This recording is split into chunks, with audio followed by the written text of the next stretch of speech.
Hi, this is Bruce Rawles, and today I'm speaking with David Hoffmeister, who is a well-known teacher of A Course in Miracles. And David and I are both going to be at the Weekend of Freedom Retreat in Estes Park, Colorado. It is happening June 16th through the 19th here in this year of the illusory time dimension of 2016. And we were both talking about looking forward to being there and being with everyone. And um, if you're interested in checking it out, the website is weekendoffreedomretreat.org, and there's all kinds of material and information about the retreat, how to register. And Dave and I were just talking about the venue, which we could start off by talking about. I've been to Estes Park several times myself, but not to the YMCA Retreat Center where it's being held. But David has been there, so maybe David, you could, if you want to start off by talking a little bit about the facilities there and what people can expect to find. Yeah, thank you, Bruce. It's fun meeting you too over the internet this way. I was just looking at all the speakers and I said, oh, I know them all and I've met them all except for Bruce. And here I am with you. So now that's a clean sweep.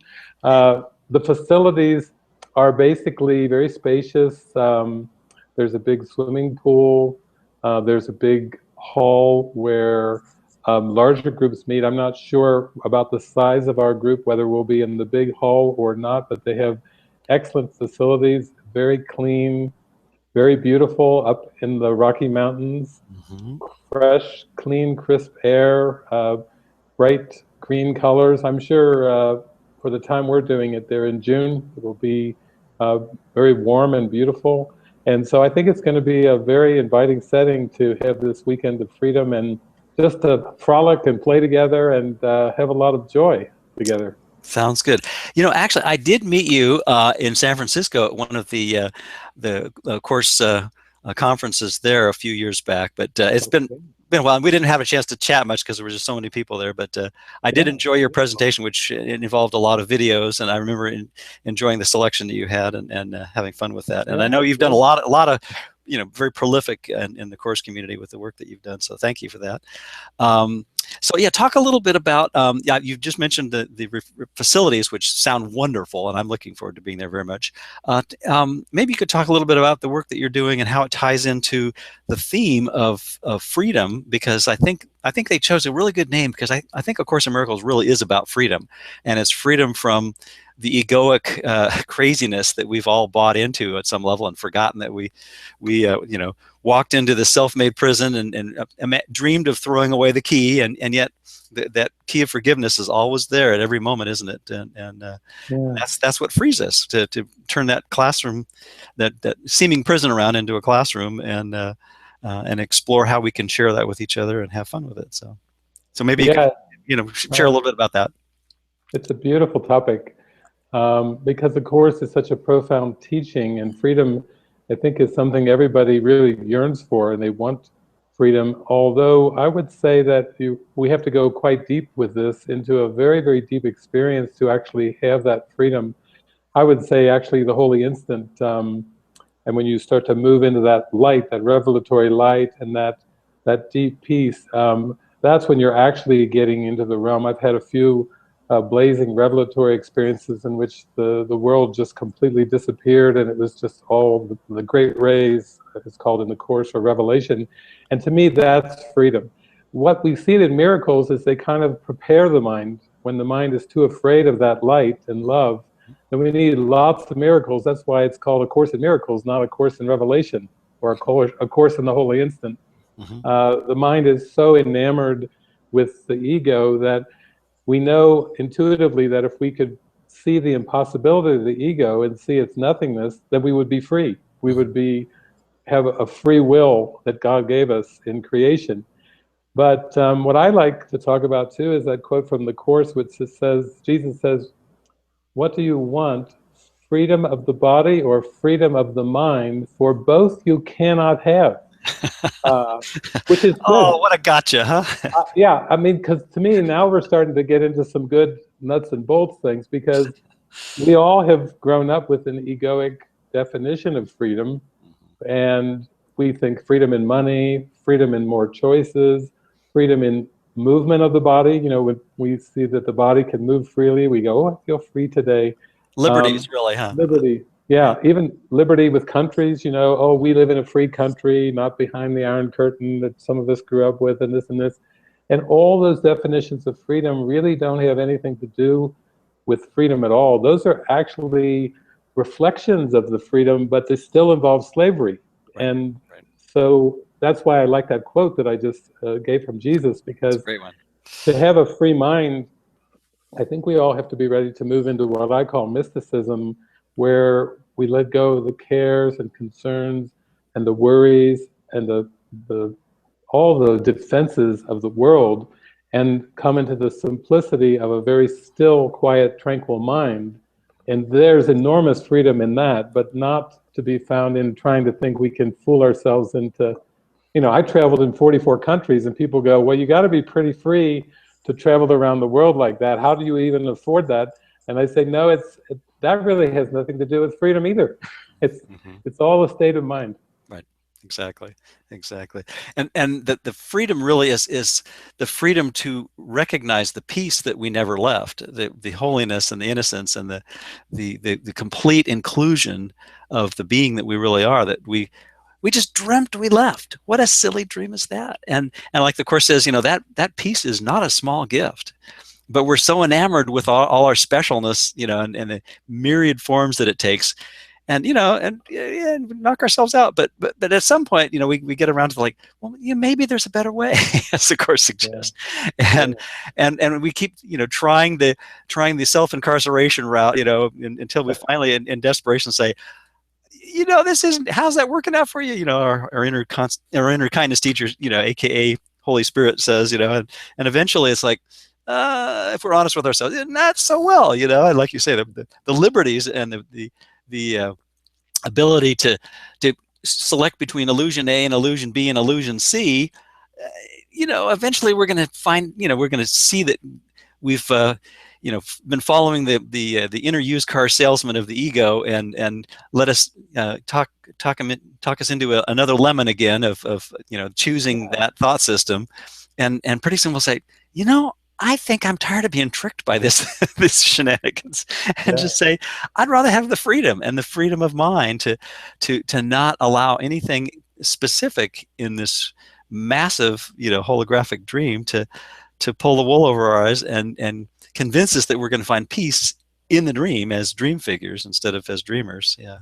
Yeah, I think I've studied a lot of psychology and philosophy, and of course, if you look at far back enough into philosophy, you know, you'll see there's all these running arguments and debates, and one of them is free will versus determinism, and the Course comes in, boom, really strong within the workbook with the script is written, and most of the Course is aimed at the level of choice, although he, like you said, he's really telling us that purpose is our only choice, whether we're choosing the ego or the Holy Spirit. It's not really this panorama of zillions of different choices in time and space.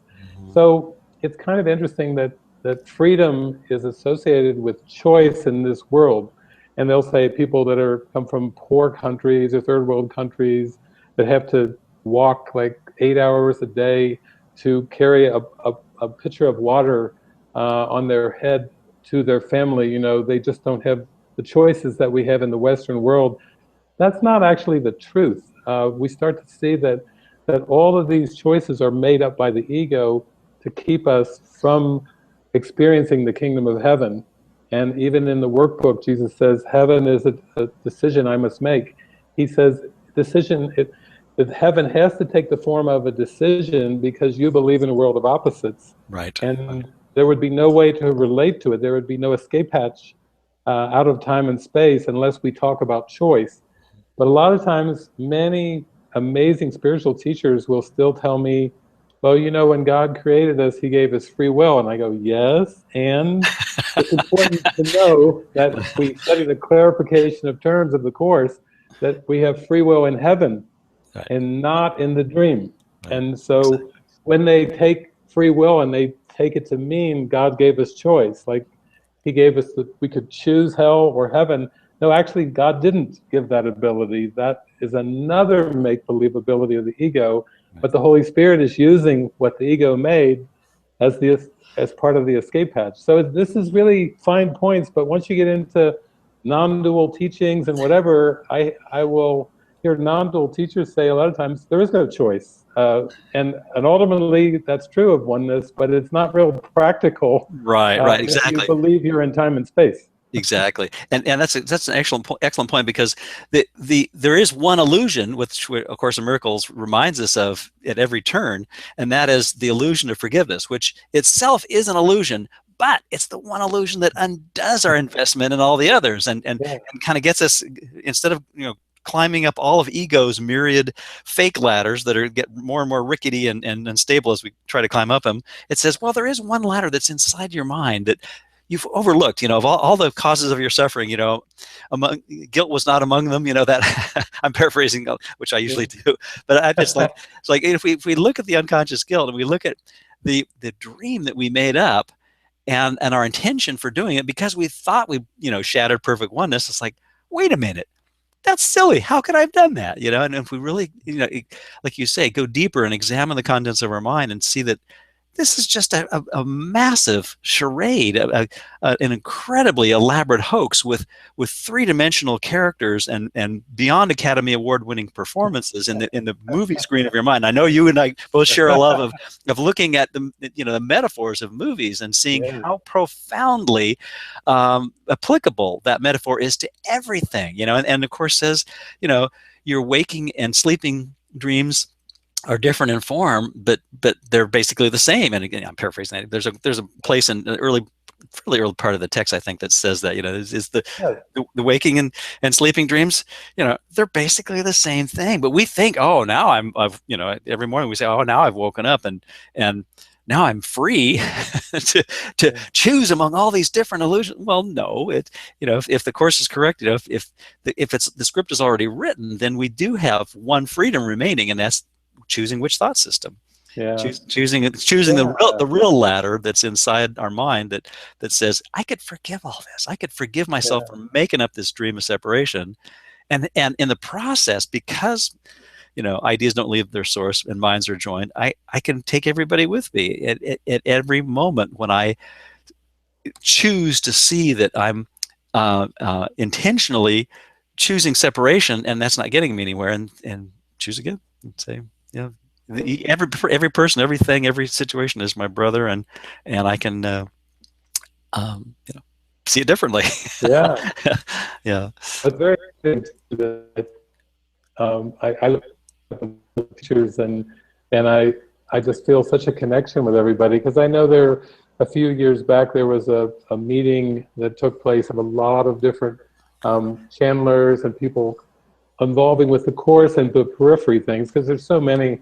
There's a Course in Marigolds, there's a Course of Love, there's a Way of Mastery, and all these things. And actually, I have looked at these in quite detail. And what I like about the Course, Bob Rosenthal, who's on the Foundation for Inner Peace, he and Tamara are going to take over for Judy and Whit in the group, and he just wrote a piece that Gary shared and I shared as well about A Course of Love, because that was one of the things that was featured in a recent conference that had all these things, and it'll be at the Las Vegas conference as well.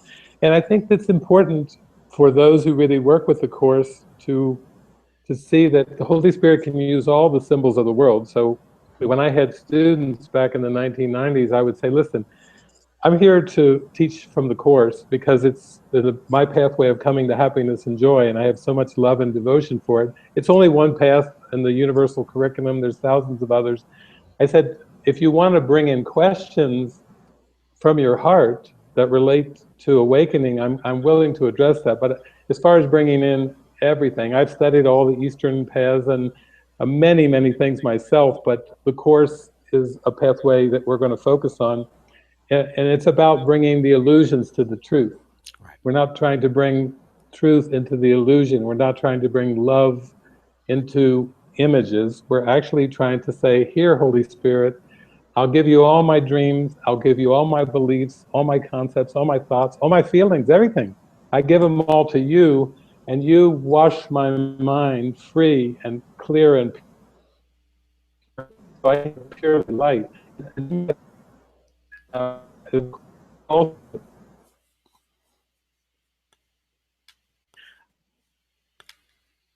reader, many philosophies, many things, and then came into my life in 1986. A strange thing happened. It was the only book on my nightstand instead of the pile of others that was there before.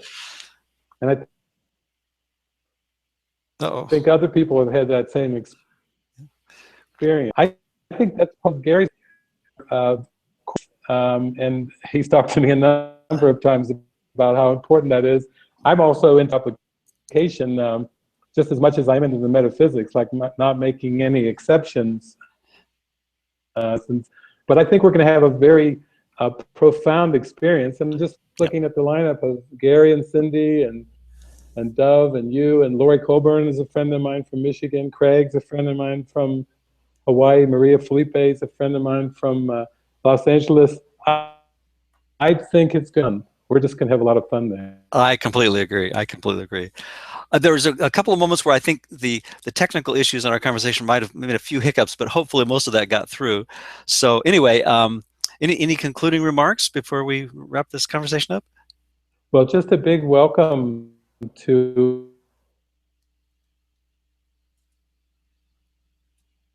who wants to freedom. People coming and speaking from their heart.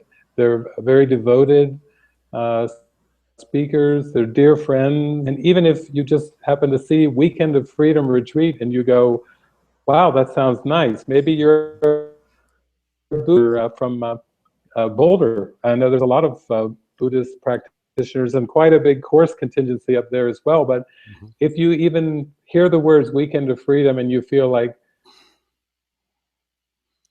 what is out of my heart to experience it, then I would say come along and give it a try. Exactly, exactly. So thank you again, David, for being here with me in this conversation. And I'm very much looking forward to seeing you again in Estes Park this coming June, the 16th through the 19th. It's actually 4 days, the Weekend of Freedom Retreat, and the website is weekendoffreedomretreat.org. And you can register there and learn more about it. And also find out about the facilities, and we'll be posting these interviews. There's 4 already. This will be the 5th one that'll go out to my list tomorrow.